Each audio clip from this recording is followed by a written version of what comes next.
You're permitted to bring wood which has been detached on Yom Tiv, which is strewn all over the field. Wait 1 second. Min ha'mechunos.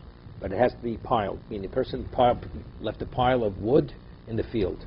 If it would have been just strewn over the field, it's like Eitzim Vavodim, it's Muktzah. But because he gathered it, made into a pile, therefore it's not Muktzah. Min ha'karfiv, but if it's in the karf, that's the area behind the house.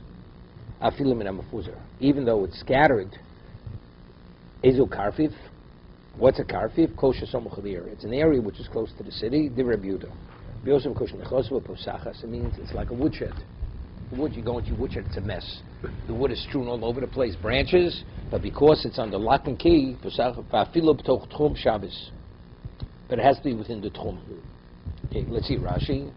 If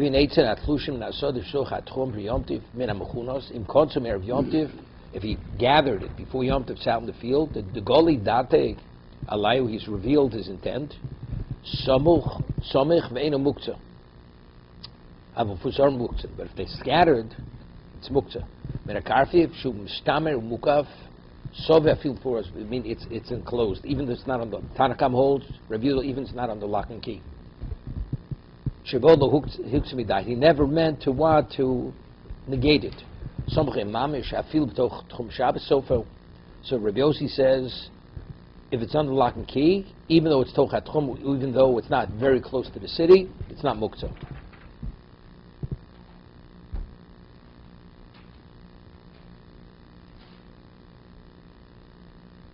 So Tosa has a phenomenal question. It says you're permitted that if it's in the karfif, you're permitted to gather it, right? The halacha is there's a malacha. One of the Lamed has malacha is ma'amer, gathering. If you have, let's say, you have an apple, and you have apples on the ground under the apple tree, and you gather the apples, it's Torah violation. It's called ma'amir.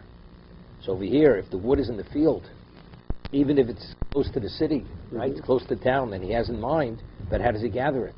The moment he gathers it, it's what? It's ma'amir. And it says in the Mishnah, right, that you permitted. So Tosas answers that it's only in a location where actually what you gather grew there. But if it grew elsewhere, even though theoretically you could plant a tree or whatever it is, it doesn't make a difference. It's in an area with no trees. Okay? I mean, you could answer this, but with my answer would be a little bit of a dochik. What about if a person picks up one piece of wood in the field? It's not mami, not gathering. Right. Gathering is when you gather what's there. What about you need 3 pieces of wood? And you pick up 3. Is that called gathering? The majority of the wood is in the field. There's still not gathering means you gather it together. That's part of the harvesting stage. It's not. But Tosas evidently understands. Even Eitzah means as much wood as you need, you can bring it in from the field. Right. So the question is, how do you bring it? If it's mefuzar, I mean, according to Rabbi Yossi, right? If it's a karf, if it's somuch li'ir, it's permitted. How's it permitted? Right? So Tosas has to say because there's a location where it didn't grow there. Since it didn't grow there, it's not. I mean, there's a machlokas in the Gemara Shabbos. Slavchod was put to death for Chilul Shabbos. Right. So there's an argument in the Gemara. What exactly did he do? How did he violate Shabbos? Was it kotzer? No. It's not one of the opinions. That's Howard's version. No. He's arguing with the Gemara. What am I supposed to tell you? 2 versions of Gemara. Either it was kotzer, he reaped, or not a reap. You can reap in your house. If you have a tree growing in your living. How did you violate it? It's harvesting. It's reaping. But if you have a bowl of fruit that spills on the floor, you can put it all. Not to Ma'amir, I'm talking about kotzer. Kotzer is reaping. Reaping. You know what reaping means? Something's growing and you sever it from its source of growth. Right, but, These are the daughters. The daughters, yeah. Father, So that's one opinion. It was called. The other one was Ma'amir. He went out to the field and he gathered fruit, or gathered wood. He gathered wood. He was. It says in the Torah he was eitzim was wood. So did he cut the wood, or did he gather the wood? But it was a location where wood grew, where it grew there. So it's not he went out. The provision's not going out. The provision is the gathering. Okay.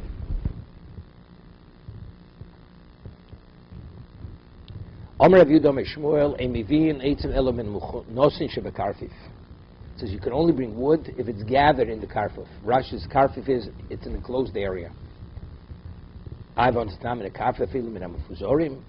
right? I mean, how does Rabbi Yehuda say name Shmuel? You can only bring wood from the karfif, from this enclosed area. If it's gathered there, the Mishnah says that even min ha-mefuzorin, according to Rabbi Yehuda, even scattered, but because since it's within a semi-enclosed location, they don't have to be gathered. On that, our Mishnah that it says it could even be scattered, that's a minority opinion. The Tanya, that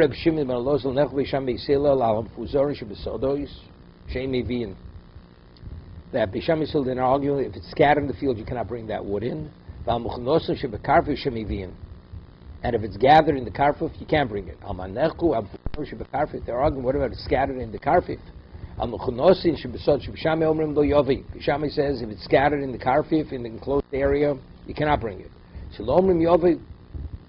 He still says you could bring it. So therefore, but that's who? That's Reb Shimon HaLoza. So that's a minority opinion. What about leaves? Leaves of reeds and leaves and grape leaves.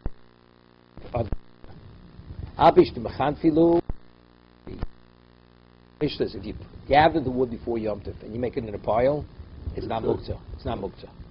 What about if you gather leaves? Leaves or leaves of what? Of reeds.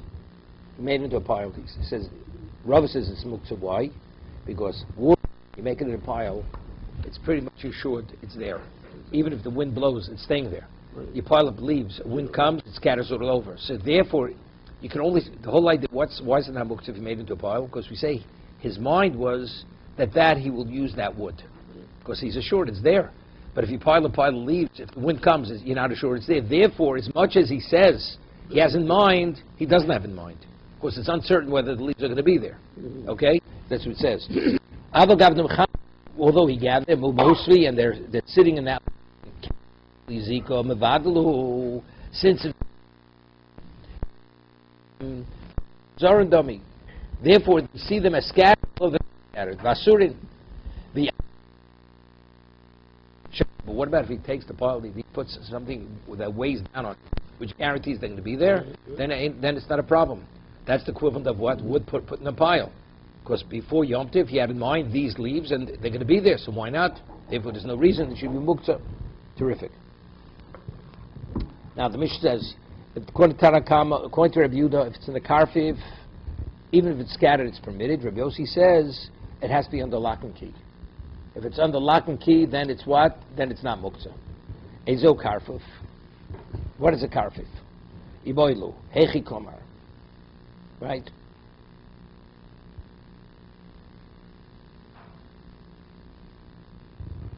Kosher somuch. So the Tanakh says karfiv kosher somuch liyir. The Rabbi Yehuda. Right? Close to the city, that's called karfiv. An area of land which is close to the Rabbi Yossi says no, it has to be. You need a key to go. Posachs means a key. But what? But it has to be, and even tochat tchum, even though it's within the tchum of the city, unless it's on the lock and key, it's muktzah. Okay? It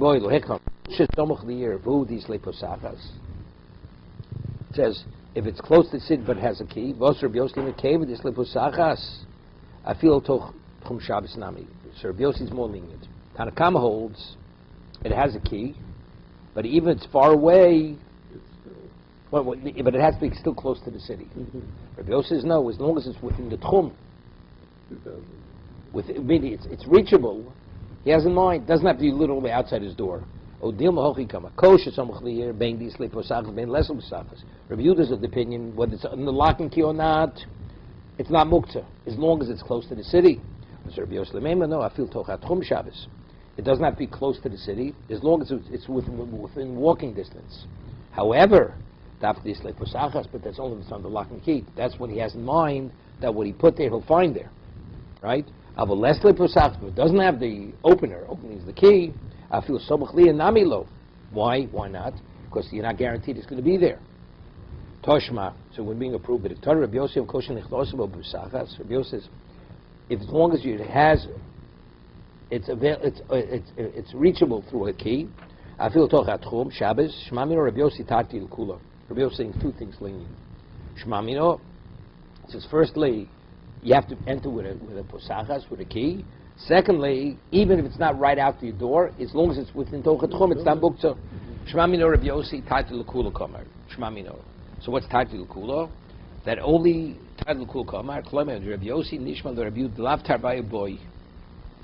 Rabbi Yossi, Petarti Akil, meaning Tanakam holds, Pesachas is enough, but it has to be close to the city. Rabbi Yossi comes and says, not only is that permitted, even if it's within the Tchums, it's not right out to your door, we say his mind is on it. Omer Rav Saldo, Omer Rav Yudah, Halocha, Rabbi Yossi Loka, we rule like Rabbi Yossi Loka, meaning say if you have it under lock and key, even though it's far away from the city, as long as it's reachable, meaning it's within the Tchum, it's not Muktzah. Further, next Mishnah. Was the issue of it being scattered or not scattered decided? Or was No, we said it's a minority opinion. Even in a karfif, it has to be gathered. That was what Rudy said in the name of Shmuel. it's got to be in an enclosed place under lock and key? Correct. And not scattered. Even if it's wood, not just the leaves. Right, even if it's wood.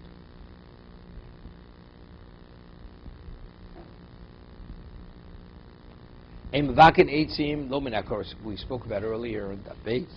Recently, let's say building supplies. Even if Shimon agrees that if something is designated for building material, it's negated for any other usage. And therefore, let's say he needs wood for kindling, he cannot permit to use that wood. Because originally it was designated for that and for nothing else. That's called, it's negation. So therefore, if you need beams, you have beams that were set aside for building supplies, and now he needs firewood.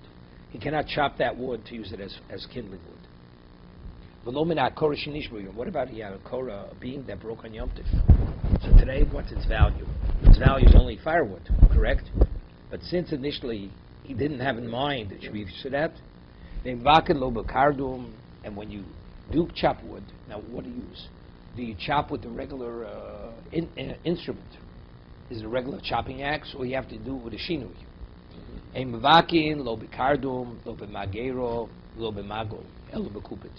You break it, it means chop. You don't chop it with a kardum and not a saw, lo b'mago. It means a serrated blade, not with a sickle, elo b'kupitz. Kupitz is like a meat cleaver. That's the way it's done. Because then it's considered klachiyad.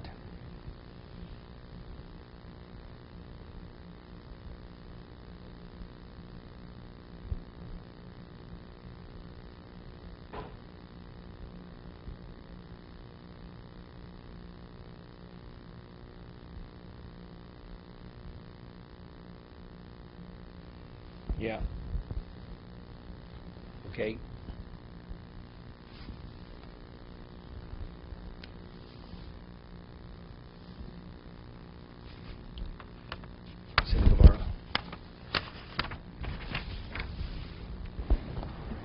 I mean, the Mishnah is contradictory. It starts off, you're not permitted to chop wood, not from beams, not from broken beams, and then it says you can't use certain instruments, certain tools, but one tool you can.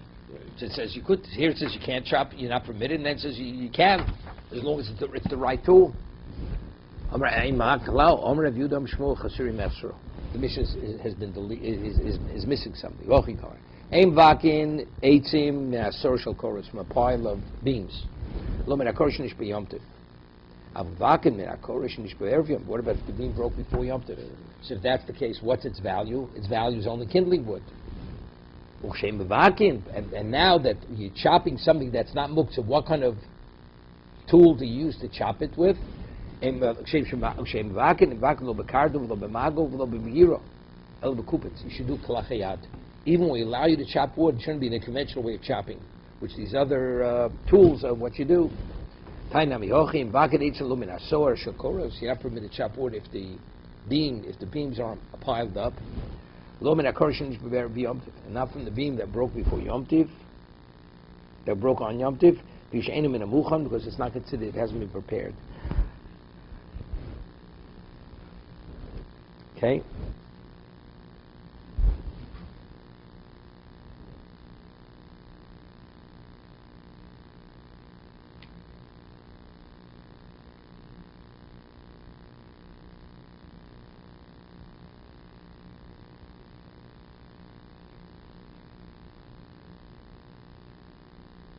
Okay. Further. Lo bakardum. Okay. It says that you're not, when you chop, you cannot use a kardum. A kardum normally means like an axe. An axe. Omer Rav Chino bar Shlamyo. Bishmei the Rav. Rav Chino bar Shlamyo says the Rav lo shar le ben nekevus ben nakvu shelo. Al bezarchu shelo muter. Hear this. You know, if you take a look, you have like a pickaxe. It's an axe. One side there's a point, like if you have break stone.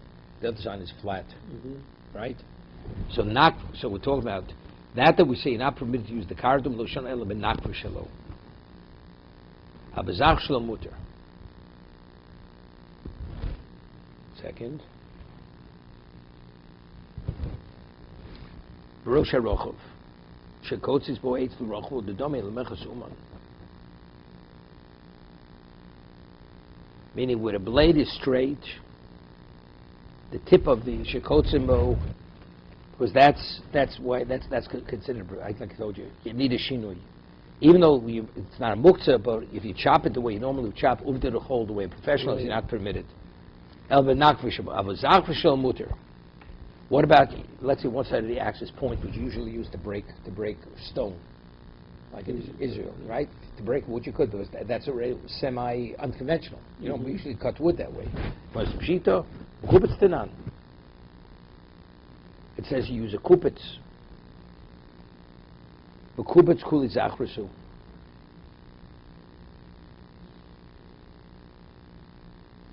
Yeah. A kupitz has a straight blade.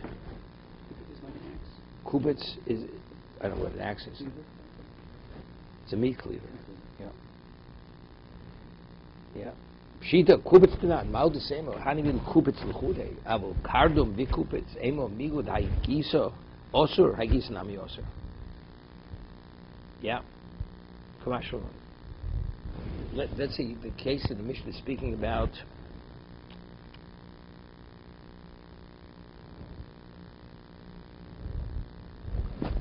Pshita, kubitz tenan. See, the kardum has two sides to it. It has a flat side and it has a pointy side. Sides say that you can't use it. Why? Because it has that other side to it. Okay. Even if you use the unconventional side. A kubitz, that is what? Is just a straight blade.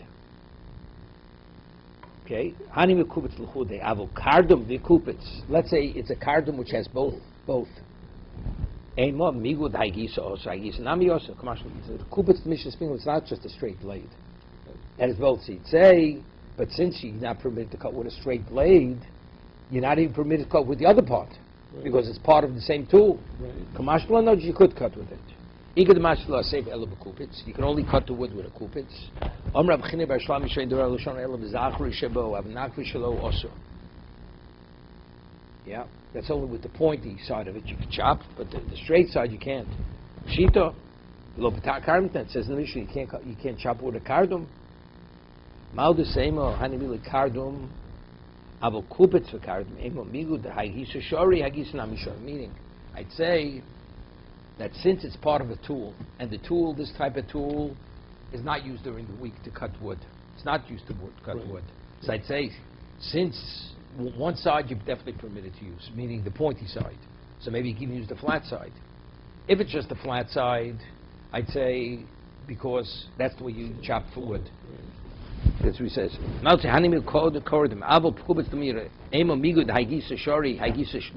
the flat side, because you have the pointy side.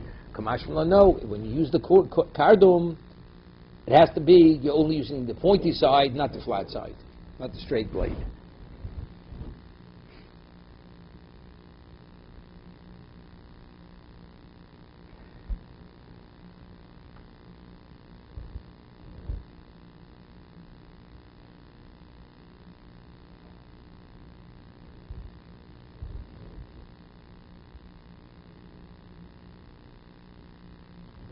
Okay.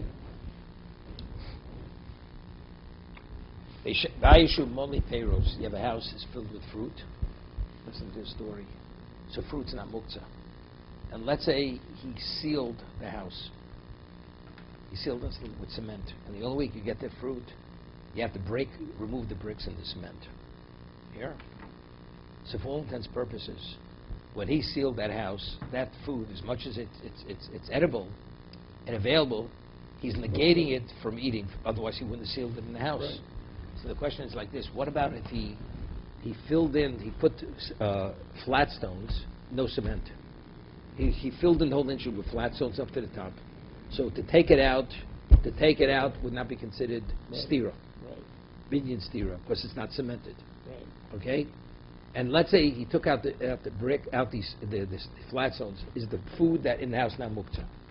If the house was sealed and the house caves in, and the house becomes available, the food becomes available, it's muktzah, because he never knew it would collapse. But here, But over here with the flat stones, since it's only Ishrabana to remove the stones, because it's not cemented in, if post-factory removed the fruit, do we allow the person to use the fruit? Is it muktzah? Because rabbinically you're not permitted to take out the stones. Or we say, no, you deal with the doraisa. It's a litzi. Ba'ishu moli pears v'nifchas. The house was filled with fruit, and then the wall was diminished. Nolta mokam abchas. You're permitted to take the fruit out of the house from where the wall is open. Romero me'apochis l'chatchil. Romero says you could even take the bricks out. So the obvious question, it's so sir. Right, wait. Amayu was so oh Lord. The question is how? How could Romero say apochis l'chatchil? You could even diminish it. Even l'chatchil, Omer Abnechum Arado, Mishmo ba'avir delivni. We have stones where they're not cemented in, they're just lying one on top of the other. Marzini, V'omar Rav Nachman, Hani livni da'isum minyono, short tulinu, b'shabbato. Nachman says the bricks that are left from a building site, you're permitted to use them on Shabbos. Ho v'chos l'mizgalayu, because you could sit on it. Sharinu v'adai. Right? We speak about now, since the bricks themselves, the stones themselves are not cemented in, so therefore, shoril tutulim b'shabbat, ho v'chos l'mizgalayu, because you could sit on them. Shagrinu it's like designated. v'adai aktsinu. Sharginu, but if he piled them up, if they're not piled up, he definitely negated them. If he piles them up before Shabbos, then you could sit on them. Otherwise, Amar Rav Zero, B'yom Tov Amru Avlo B'Shabbos. That we say in the Mishnah, that if you take the fruit out or the wall caves in you, we allow you to bend fruit. That's only on Yom Tov, not Shabbos. B'yom Tov Amru Avlo B'Shabbos. Omer Shmuel Chosemes Shebekarka Matir. It's something else. Yeah.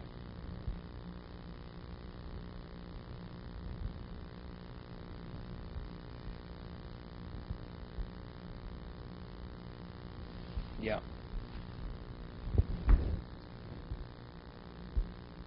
Rashi here. Hita Rebbeinu Kevin of Drabanu Dosem Mishum Subis Yom Tishar Mutter Umolchol Nesh Avalo Shabbos Mishum Titl Karaf Gafan.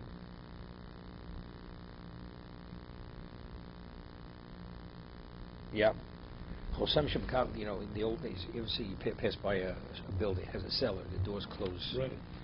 So today they close, you know, just the weight of the doors. But in the old days, when you have the door, they would tie them together. That's the way they would keep the door closed. And they would store food in the ground. It was like a movable door. Yeah. They'd cover okay? Because in the ground it would be kept cooler, okay? So it says that you were permitted to remove the bricks l'chatchila. Rameir is not concerned about sosu drabana. It's dismantling on a rabbinic level. Tanakama says no, you're not permitted to dismantle. Although it's only rabbinical, the bricks are just lying top of one another, the stones. Rameir says no, even l'chatchila. You're permitted, we allow you, for nefesh, even to take the bricks out, where they're not cemented in. What about if it's tied in the ground? And the only way you could retrieve the food is you have to cut the strap. Right? Matir. Alo mafkia v'lo chotech.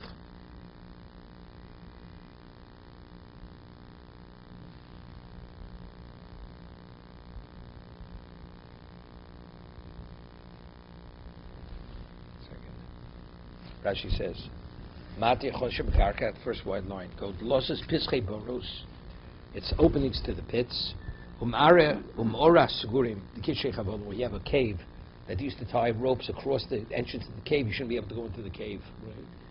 Matir is a kesher, The lav kesher, you permit it to open the knot because it's not a permanent knot. Mhm. Sharei lo'osid lahati tomeru. It's made to open continuously. Right. Okay.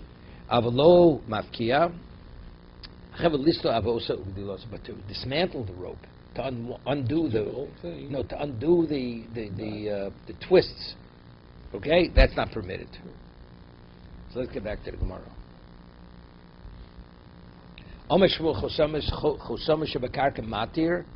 We allow you to untie it. Avalo mafkia. You're not permitted to undo the braid or to cut it. So Rashi says, "Dostiri yeshtir bebinya shel karka."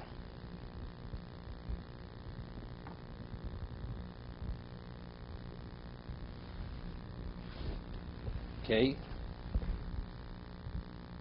Shebekela matir. Yeah. Ramirez says that even though the chosam shebekarka, we don't allow it. What about if you have a lid on a vessel and it's tied? Do we allow you to undo it? Avalo mafkia v'lochodesh shebekela matir umafkia v'chod. He allows you even to cut it off. Echad Shabbos, echad Yom, both. Rashi. Because it's not considered binyan at that point? No, no. You show kelim, go teva nu'ula al yikesh. You have a chest which is closed because you tied it, closed. Chevel matir umafkia v'chotech leinstir b'kelim. You're permitted. You're permitted.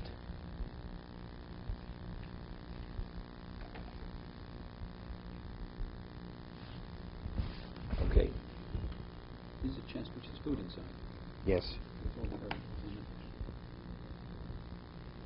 it. I was saying that in the ground we don't permit it. The Rameir permits it. The Tanakama says you're not permitted because that's stira. Since the rope is attached to the doors, like you're not permitted to take the doors out, you're not permitted to take the rope that ties the doors to undo it, because you're dismantling. You make the purpose of the doors is to protect the food in the pit. The tying is part of the protection. So undoing the tie on the doors, that's considered unperfecting what you perfected. So therefore, that's called dismantling.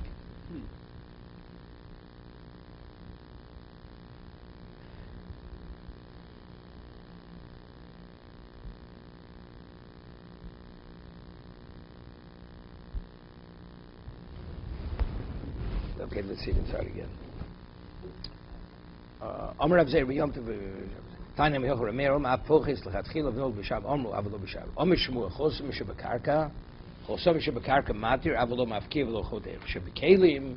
But if you have kelim which are tied closed, Matir or Mafkir V'Chotech Ech Shabbos Achin Yom Tov Meisvei we learn the B'Raisa Chos Mos Shel Karka B'Shabbos Matir Avalo Mafkir V'Lo Chotech. So this is contradictory to what Shmuel just said.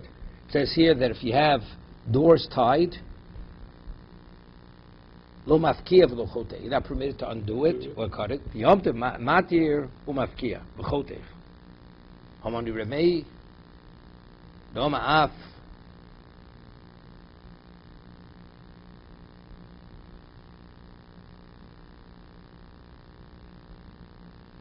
אבל לא מפקיר ולא חוטא, ביום דמטה מפקיר וחוטא. אומר רמי, דאמר אף פוחס, לכתחילו ונוטו, פליגי רבון עלי, רחachom argue that since it's Nistra Rabbanan, Rameir said you're permitted to take the flat stones out of the structure to get to the food. Because Simchas Yom, same thing, you're permitted to untie and to do whatever you have to do to the rope to get to the food. That's always the overriding factor. That's an argument. Remain the Chachomim sources. They may argue regarding taking the stones out to get to the food. We have an argument in the Mishnah. Tanakama says if the stones happen to fall out, you can take the food out. But if they don't fall But out. then you're not permitted to take them out. Rameir says you're permitted to even take out the flat stones because they're not cemented in. So we're equating here. Overrides Muktzah. Overrides Muktzah. So over here, we're equating undoing the tied rope to taking out the stones from the structure. Right. As Rameir allows you to take out the stones, although it's dismantling the house, Ochel Nefesh is the overriding factor. Similarly, untying the rope, which is considered versus the ground as soser, because now you're making it less permanent. Right. You permit it for the sake of Ochel Nefesh. That's what he said. He equates the two. Someone says, "Umi pliga rabban lebechosim shkat." What a chacham arguing regarding, even though they say you're not permitted to take the bricks out of the house, but they say you're not permitted to untie the ropes that hold the doors closed. That you're permitted to untie it on Shabbos, but you're not permitted to dismantle to take apart the rope. Yom Tov, you could even go further than that. Yeah.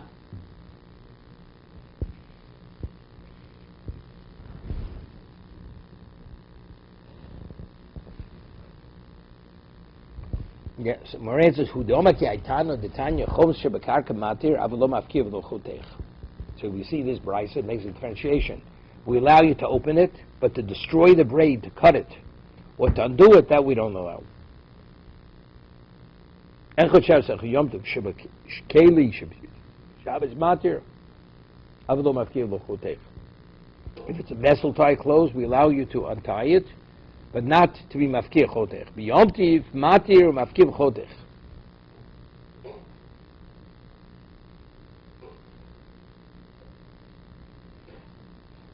Yeah. Somewhere says, Tarsus lo Shabbos, Tarsus lo Reisho, El V'Sev Kasha. So Rashi says, you've answered the Reisho. Yeah. The Milsa de Shmuel b'Choser Karka, the Messiah Leilaitano.